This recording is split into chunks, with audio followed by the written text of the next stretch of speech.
ఆ కాలమ శక్తి నెమిలి పెట్ట అవతారములు ఉన్నది. నేను నెమిలి పుంజ అవతారములున్నా కురి విప్పినము ఆటలాడినము కాళ్ళని చూసుకునేటోళ్ళకే కుష్టాధికారులు. నా కళ్ళకు నీళ్లు బిందువులు వచ్చినాయి.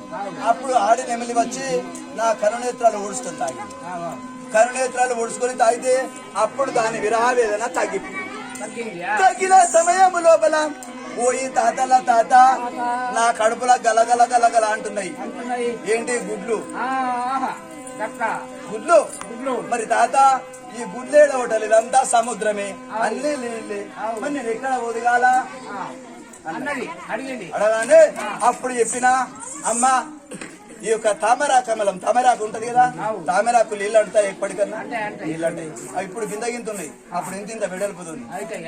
తామరాకులు ఇంత వెడల్పుతుండే ఆ తామరాకుల పైన వెళ్ళు ఆ వెళ్ళి అక్కడ నీ రెప్ప ఒకదాన్ని అడ్డు పెట్టుకో. ఇట్లా అడ్డు పెట్టుకున్నాక పొదిగి రెప్పను అంపి డొల్ల చేసుకుని ఆ డొల్ల లోపల గుడ్లు పెట్టు. మూడు గుడ్లు పెట్టింది. 3 గుడ్ల లోపల 3 శిశువులు పుట్టిండ్రు. ఎవరు? తెల్ల తెల్లగా ఒగోలు పుట్టిండ్రు, ఎర్ర ఎర్రగా ఒగోలు పుట్టిండ్రు, నల్ల నల్లగా ఒగోలు పుట్టిండ్రు. 3 గుడ్ల లోపల 3 ఉద్భవించారు. 3 శిశువులు పుట్టిండ్రు. 3 శిశువులు పుట్టగానే ఆ శిశువులని అక్కడ వండబెట్టి ఆ గుడ్ల పచ్చలు ఉన్నాయి కదా, ఆ గుడ్ల పచ్చలు చేసిన 3 గుడ్లకి ఎన్ని అవుతాయి? 6 పచ్చలు అవుతాయి. 6 పచ్చలకి ఒక పచ్చ తీసిన ఆ శివుని సిగ్గ విడిచి శివుని భారతించి భూస్థాపికి దర్శన భూమి విడల్పైపోయింది. భూమి లేచింది, జలములన్నీ దూరం అయిపోయింది. అప్పటికి ఇప్పటికి 3 భాగాల నీళ్లున్నాయి మన భూమి మీద. ఒక భాగము భూమి ఉన్నది. అప్పుడు ఒక భాగము భూమి లేచింది. ఆ భూమి లేచిందంటే ఈ భూమికి తోడు ఆకాశం కావాలా. ఆ ఆకాశంలో మరి ఒక చిప్ప తీసిన శివుని చిక్క విడిచిన శివుని భారతించిన ఆకాశంలో ఆకాశంలో వెళ్ళగానే ఆకాశం ముట్టింది. 2 చిప్పలు అయిపోయినాయా? ఒక గుడ్డుకు 2 చిప్పలు అయిపోయినాయి. ఇంకా 2 గుడ్లై 4 చిప్పలు ఉన్నాయి. ఒక చిప్పను తీసిన సూర్య పూజలు సూర్యుడు పుట్టి, ఒక చిప్పలు పరపరం కలిగి చంద్రుడు పుట్టి. ఒక సూర్యునికి చంద్రునికి భూమికి ఆకాశము మధ్యలో పుట్టలు చెట్లు ఉంటే బాగుంటది అనుకుని ఒక చిప్పను తీసిన చుట్టూరు కదాలి చెట్లు గుట్టలు అనంతరాలు ఇవన్నీ అడవులు అవన్నీ భూమి ఆకాశము సూర్యుడు చంద్రుడు ఇవన్నీ పుట్టినాయి. ఆకాశమునకు నక్షత్రాలు కావాలా, చంద్రునికి తోడు నక్షత్రాలు, మరి ఒక చిప్ప తీసిన నక్షత్రం. ఈ విధముగా భూమి ఆకాశము వెలుతురు చంద్రుడు సూర్యుడు వాయువు గుట్టలు చెట్లు గిరులు తరులు నరులు వీటన్నిటికీ సమస్త జీవులు జలరాశులు సమస్తము జన్మించినయ్యో.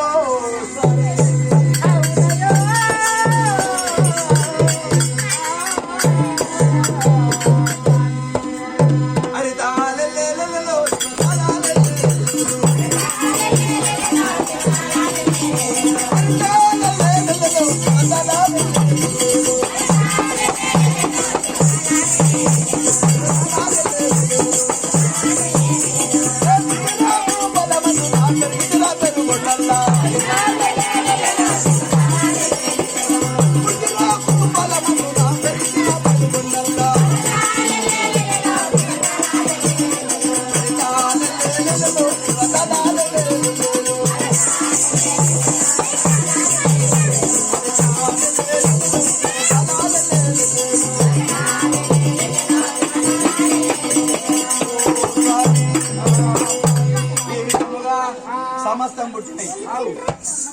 మళ్ళీ పుట్టిన పిల్లలు ఉన్నారు కదా, ఆ పుట్టిన పిల్లలు ఒకడు తెల్ల తెల్లగా, ఒకడు ఎర్ర ఎర్రగా, ఒకడు నల్ల నల్లగా 3 పుట్టిండ్రు. వాళ్ళు గడియ లోపల గడియకు క్షణ క్షణమునకు పెరిగిపోతున్నారు.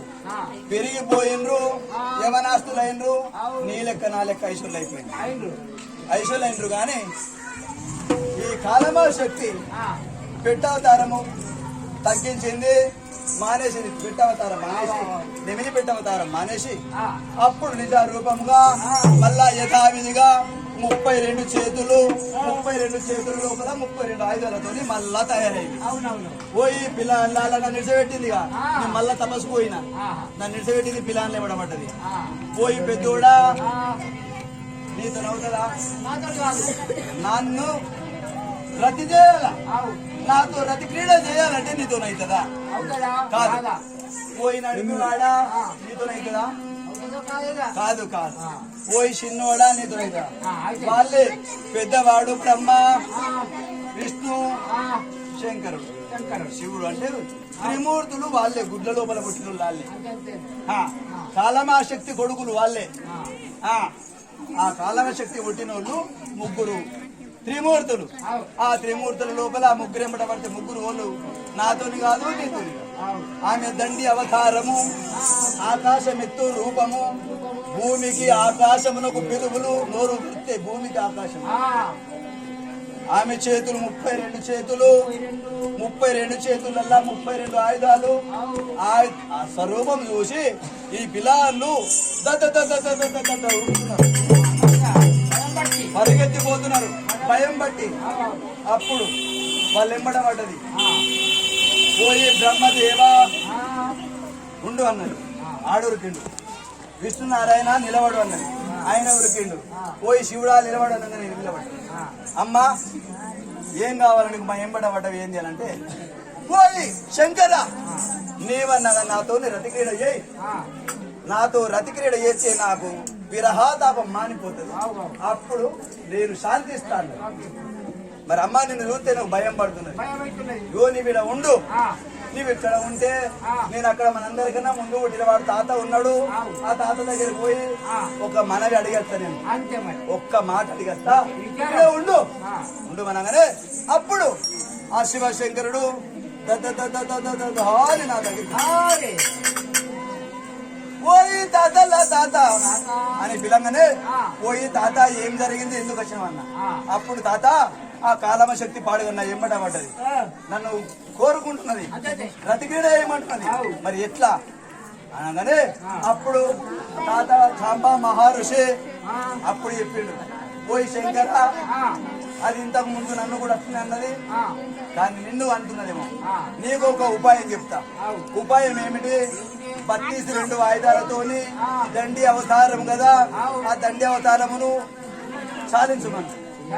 32 ఆ ఆయుధాలను కింద పెట్టుమను.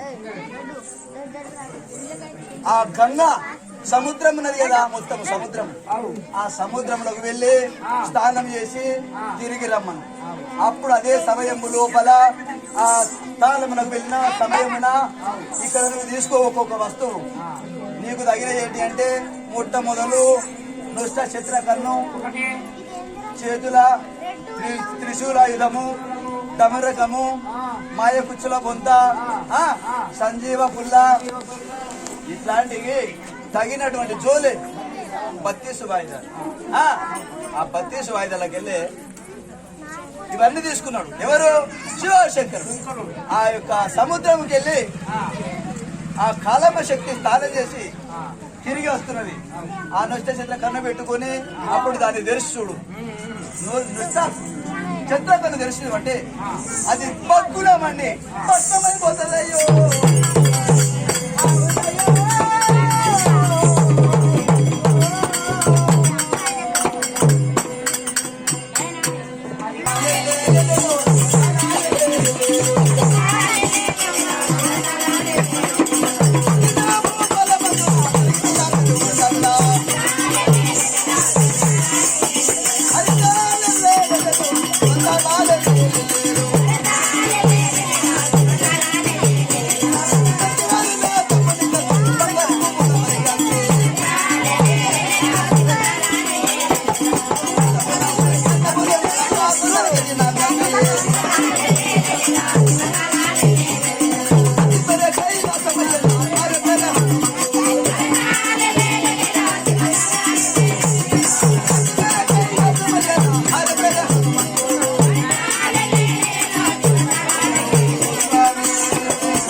శంకరుడు ఆ నష్ట చక్ర కన్ను ధరించుకున్నాడు. ఆ కాలమ శక్తి స్నానం చేసింది, సముద్రంలో స్నానం చేసి ఆశతోని ఈ శంకరుడు నాకు రమిస్తాడు అనే ఆశతోని దిగ్గున లేచింది. దిగాంబరై వస్తున్నది. అప్పుడు ఆ యొక్క శివశంకరుడు ఆ నొష్ట చంద్రకుడు ఆ కాలమ శక్తి పెట్టిపోయింది కదా, అది తీసుకొని నొష్ట చంద్రకుడు పెట్టుకుని అలా చుట్టి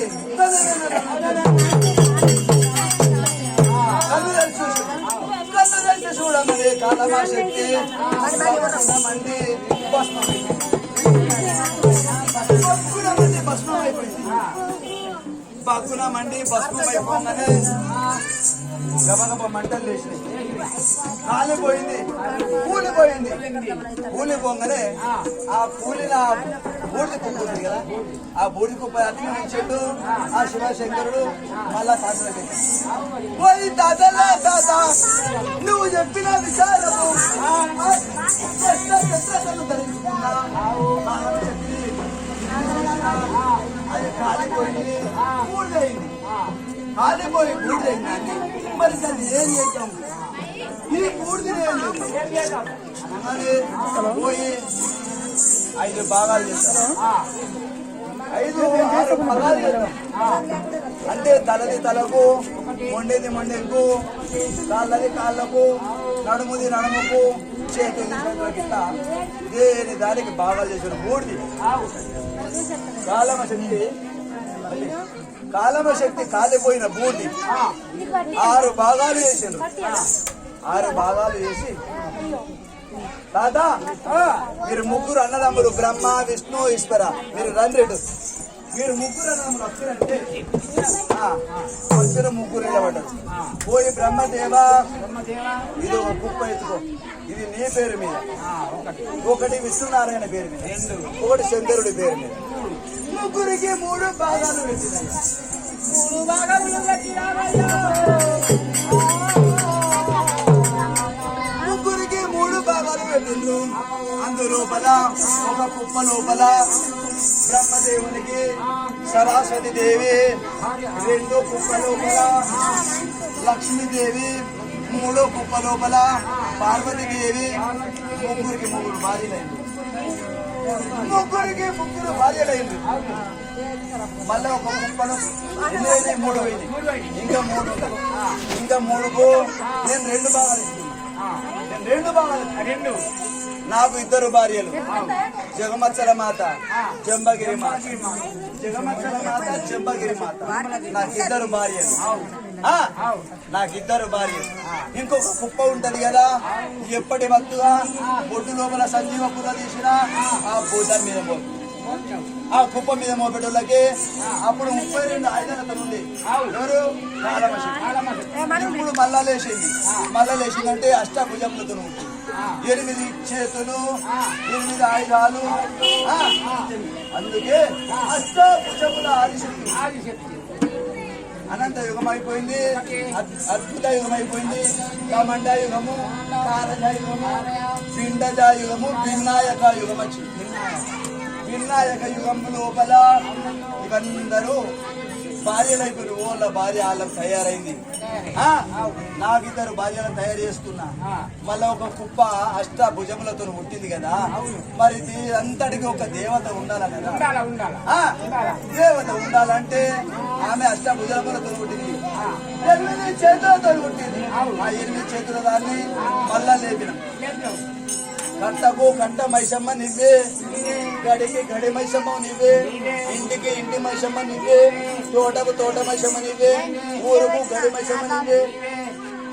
సర్వ దేవతలు పోషవ్వ, మైసవ్వ, కాళీదేవి, రక్తమాంకాళి, ముత్యాలవ్వ, ఎల్లవ్వ, మల్లవ్వ, ఇవన్నీ ఆడిదేవులన్నీ ఒకటి, ఒక దేవుడిని సర్వము అన్ని దేవుళ్ళకు ఒక దేవుని అష్టభుజాలతో ఆదిశక్తిని పుట్టించి దాన్ని అట అదే అష్టభుజముల ఆదిశక్తి. అయిపోయినాయా? ఆయన 3 భార్యలు అయిపోయినాయి. నాకు 2 భార్యలు. 5 అయిపోయినాయా? ఇది 6వ భాగం కాలమా శక్తి. అలనాడు కాలమ శక్తి, ఈనాడు అష్టభుజాల ఆదిశక్తి. ఆదిశక్తి పుట్టగానే అని వచ్చింది. అయ్యా మరి నన్ను పుట్టించినవు కానీ మరి నేను ఏడ ఉండాలంటే ఊరి లోపల బొడ్డురాయి వాస్తారు. బొడ్డురాయి దగ్గర మైసమ్మని పెడతారు, గడి మైసమ్మని. ఆ గడి మైసమ్మ నువ్వు ఊరు లేవు, నీకు గడి మైసమ్మ కట్ట పోస్తారు, కట్ట మైసమై ఉండు. తోట వేస్తారు, తోట మైసమై ఉండు. ప్రతి దాంట్లో నువ్వే సర్వశూన్యం నిరారంభం స్వయంభో విశ్వకర్మణేనం స్వామి.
అప్పుడు ఈ విధముగా దేవతలందరూ సృష్టి అయినారు.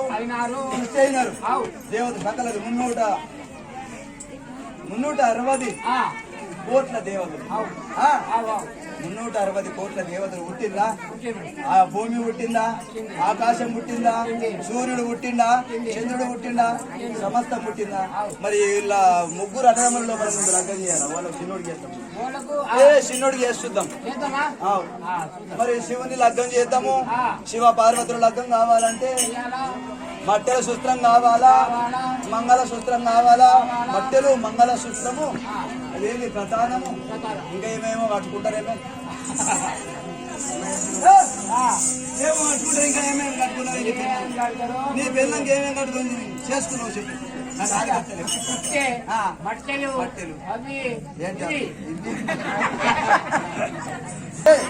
నుదుట కుంకుమ, చెంపము, గంధము ఇవి ఉంటేనే కదా ముక్కెర.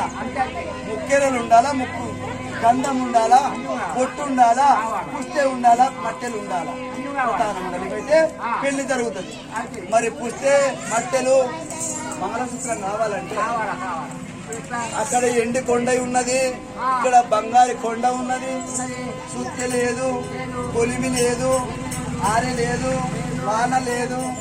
మరి అవసరం ఎట్లా పుస్తే ఎట్లా అవుతుంది? ఏం లేదు. మరి బంగారు కొండ కరగాల, ఎండు కొండ కరగాల. ఎండు కొండ కరిగితే మట్టెలు అవుతాయి, బంగారు కొండ కరిగితే పుస్తెలు అవుతాయి. వీటిని కరగదీయాలా. కరగదీయాలంటే అగ్గి పెట్టాలా. అగ్గి పెట్టి ఉత్త పెడితే కాదు, దాని ఇప్పుడు బులోలు అయినాయి. అట్లా బులోర్లకి అప్పుడేమో తిత్తులు ఉండే, బుస్ బుస్ బుస్ అని తిత్తులు ఉండే. అప్పుడు తిత్తి పెట్టి ఊకే ఇట్లా బుస్సు బుస్ అంటే అగ్గి కప్పు కప్పండి. అప్పుడు అది కరిగిపోతుంది. ఏది? బంగారు కొండ. ఆ బంగారు కొండ కరిగితే మాసమంతా బంగారం వెళ్తే అప్పుడు పుష్టి వేసి. అట్లా ఈ బంగారు కొండ కరగాల, ఈ ఎండు కొండ కరగాలంటే మరి తిత్తి కావాలా. తిత్తి కావాలంటే అప్పటికి నేను నాకు ముగ్గురు ఉడుకులు, నలుగురు ఉడుకులు. నాకు అప్పటికి నలుగురు ఉడుకులు, నలుగురు కొడుకులు. పెద్దవాడు అల్లయ్య భక్తుడు, రెండోవాడు పుల్లయ్య భక్తుడు, మూడోవాడు దక్షిణాది వీరుడు, నాలుగోవాడు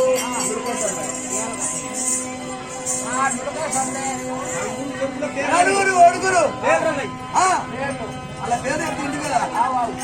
అల్లయ్య భక్తుడు పెద్దోడు, పుల్లయ్య భక్తుడు రెండు, అల్లయ్య భక్తుడు పుల్లయ్య భక్తుడు దక్షిణాది వీరుడు మూడు, నలుగురు సంఖ్య నలుగురు పేర్లు చెప్తున్నా. ఆ నలుగురు పేర్ల లోపల నలుగురు కొడుకులలో ఇడు నా సంసారం ఎట్లా నడుస్తున్నది. అక్కడేమో శంకరుడికి పెళ్లి అవుతున్నది. శంకరుడికి పెళ్లి కావాలంటే శంకరుడికి పెళ్లి కావాలంటే అది కావాలా తిత్తి తిత్తి కావాలంటే అప్పుడు తాత దగ్గర పోయి అడుగుదాం. తిత్తి ఆడ దొరుకుతుంది. మరి తిత్తి తేవాలంటే ఏ అడికెళ్ళి తెద్దాం. అడగాల. లగ్గం చేయాలంటే బంగారం ఎండి కావాలా. మరి అది అడగాలంటే తిత్తి కావాలి. తిత్తి కావాలంటే తాతను అడగాలి. పోయి తాతల్లా తాత తిత్తి కావాలా, బంగారం ఎండి అడగాల. తిత్తి కావాలి. మరి ఎట్లా తిత్తి కావాలా? మీకు తిత్తి కావాలా? ఏం చేస్తారు? లగ్గం చేసుకుంటాము. ఎండి బంగారం ఇట్లా అంతేనా? మరిగో మరి మీకు తిత్తిస్తా, మీకు తిత్తిస్తా కానీ నాకేమిస్తారు? నాకేమిస్తారు? మీకు తిత్తిస్తే తిత్తి తిత్తి ఆ తిత్తి ఇస్తే నాకేమిస్తారు? తిత్తి అంటే మీకు కూరతోని పంచాయతీ బిల్లులు మీకు ఇస్తా. బిల్లులు ఇస్తా నీకు అని అన్నాడు. ఎవరు? శ్రీమూర్తులు ఒప్పుకున్నారు. తాత జాంబా మారుడికి నువ్వు తిత్తి అంటే ఆ తిత్తి కూరకు బదులు నీకు ఇచ్చేది, బదులిచ్చేది పందికూరతో పంచాయతీ బిరుదులు ఇస్తారు. అరే పందికూరతో పంచాయతీ బిరుదులు అంటే అవి ఎంత పెద్ద ఉంటాయో, అవి ఎంత దొడ్డు ఉంటాయో. నేను అమ్ములుకుంటే అమృతయో అమరయో అమ్ములుకుంటే అమృతయో అమరయో అని ఆశపడ్డాడు తాత. అదెంత పెద్ద ఉంటదో. ఏ ఇస్తపోయి పొద్దు జాముడు వ్యాళ్లకు నీకు తిత్తి తయారు చేసి ఇస్తా అని తాత ఒప్పుకున్నాడు. తాత ఒప్పుకోగానే అప్పుడు తాత ఇంటికి మర్రిపోయాడు. ఇంటికి మర్రిపోగానే దాని లోపల ఆడుకున్నాడు. నా ఇంటికి పోగా దాని లోపల కొడుకులు ఆడుకుంటున్నారు. నేను పోతున్నదా నా ముగ్గురు ఒడుకులు ఇంటికి వచ్చిండు. ఏంటికి? నన్ను చూసి భయపడి నాది అవతారం ఏంది? గుడ్డెంగ అవతారం నాది. నన్ను అందుకే జాంబవంతుడు అన్నాడు. బుల్లి గుడ్డెంగ అవతారం నాది. నా రోమాలు, నా జడలు, నా కళ్ళు, నా ముక్కు, నా చెవులు నన్ను చూసి భయపడి నా ముగ్గురు కొడుకులు ఉరికిండ్రు. నా పెద్ద కొడుకు అన్నే నిలబడ్డాడు చామతో కడుసుతనం. ఏ మా బాబే కదా, మా తండ్రి కదా, భయం పట్టక మా తండ్రే కదా, నన్నేం చేస్తాడు అనుకుని అట్లే చామతో నిలబడ్డాడు. లేదు కోపంతో పోయినా తెల్లని కండ్లకు ఎర్రని తాము తెచ్చి కొడుకు దగ్గరికి పోయినా 2 కాళ్ళు పట్టినా ఉంచి గిర్ర గిర్ర చెప్పి పెద్ద కొడుకు అల్లయ్య భక్తుని 2 కాళ్ళ పట్టినా గిర్ర గిర్ర చెప్పిన భూమికి దర్శేసరికి గిల గిల కొట్టుకొని ప్రాణాలు వేసాడు. నా పెద్ద కొడుకు అల్లయ్య భక్తుడు గిల గిల గిల గిల కొట్టుకొని ప్రాణాలు వేసిండయ్యో.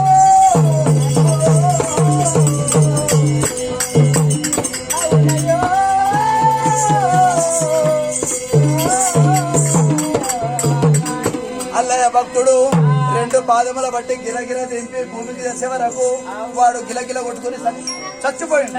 ఆ చచ్చిపోగానే వాడిని తీసిన అప్పుడు కాళ్ళు కత్తులు లేవు, కటాలు లేవు. నా బుడ్డేమ్మ అవతారంకు నా యొక్క జానుడు గోర్లు, నాకు గోర్లు జానుడు జిట్టుడు గోర్లు. ఆ గోర్ల పదున పెట్టిన మండకేసి అటు ఇటు రాగిన గోర్లను అటుటేసి రాగేటకి గోర్లు కొయ్యగానే వాటి తిత్తి పట్టి అంటే బొత్త పట్టిన గోరు పట్టి బొత్త చీరి ఆ యొక్క పేగులు మొత్తం తీసి పడేసిన, రక్తం అంతా తీసిన అలా పెట్టిన బోగి పెట్టిన ఒకటి బోకే లందలెక్క. ఇప్పుడు లంద అంటారు దాన్నే లంద అంటారు ఇప్పుడు. ఆ లంద లోపల ఈ రక్తం అంతా తీసి అట్లా పెట్టిన, ఈ మెదడు తీసిన, మెదడు తీసి పక్కకు పెట్టిన, ఈ పేగులు పక్క వారేసిన, కొవ్వుది పేగుల కొవ్వు తీసిన, త్రిమూర్తులకు ఈ బుద్ధి పెట్టిన. అప్పుడు అవి పెట్టి నా కొడుకుని చంపేసిన కదా. అవును, కొడుకుని చంపేసి తిత్తి తీసిన. ఏం తిత్తారు? మేక తిత్తి తీస్తారు చూడు. అత్త నా కొడుకు తిత్తి తీసి, నా కొడుకు తిత్తి తీసి తిత్తి కావాలని అడిగిన వాళ్ళు. అవును, ఆ తిత్తిని పదునే పెట్టాలి దాన్ని అవును. అడగాల కడగాల. మేడు పండు వాళ్ళు ఎమ్మెల్యే చేస్తాను దగ్గర పండు. మేడు పండు వాళ్ళ ఎమ్మెల్యే చేస్తాను దగ్గర పండు.